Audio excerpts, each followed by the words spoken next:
I spent the July 4th weekend in 2025 driving from Melbourne, Florida to Charleston, South Carolina to visit Mark.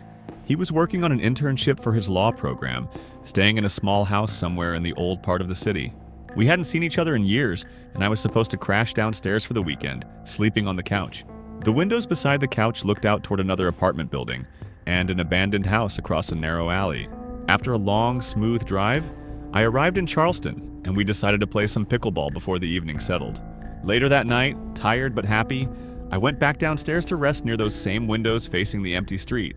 The following morning, after another casual pickleball game, we wandered downtown to see the main Charleston market by the water. The area was buzzing with tourists, merchants, and heat shimmering above the pavement when we noticed something that froze us. A man in a wedding suit walked slowly near the docks, his steps deliberate, his presence strangely disconnected from everything. His hair was long, black, and curly, and his tan skin contrasted with the crisp, freshly pressed suit he wore. He looked clean, almost spotless, and his polished shoes reflected sunlight as though he'd just left a ceremony. The market noise surrounded us, yet he moved alone, silent, like a misplaced fragment from another place and time. He didn't seem to notice anyone around him, shuffling ahead with that disturbingly calm rhythm, lost in his own world. If we had crossed the street, we would have walked straight into him, face to face, uncomfortably close. Instead, instinct told me to avoid him. I grabbed Mark's arm and we turned away without explanation. We moved faster, walking deeper into the city, until his slow pace made it easy to leave him behind.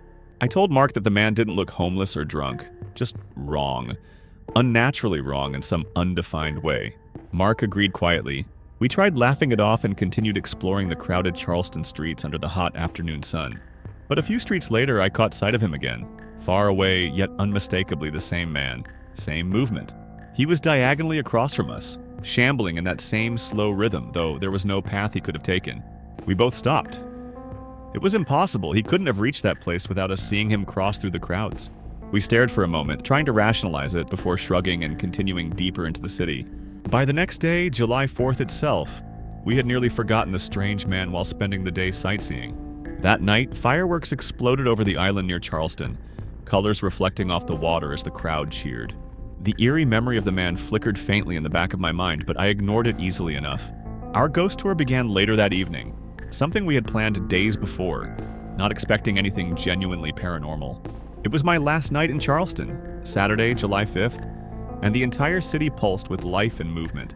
Music spilled from restaurants, lights glimmered against old brick buildings, and groups of laughing tourists filled every corner. As we finished the ghost tour and entered the main nightlife street, we noticed a wave of people coming toward us. In that rushing crowd, our eyes landed on something, or someone, horribly familiar. The man in the wedding suit, again. He moved in the middle of the group, shambling, slow, unnaturally calm, while everyone else walked quickly around him. No one seemed to notice him. Two people brushed past his shoulders without reacting, as if he wasn't really there.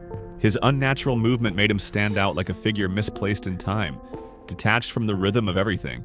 For one chilling second, his eyes met ours, then drifted away as if pulled by an invisible current through the crowd.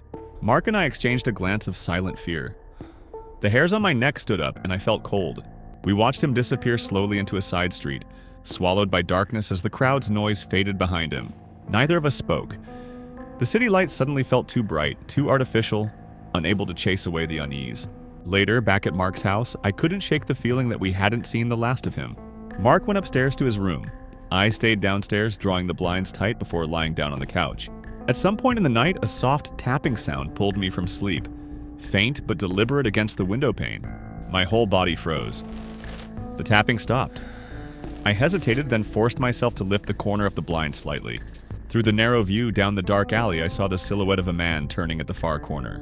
He paused, looked back directly toward the window, and then disappeared out of sight, his movements slow and unsettling.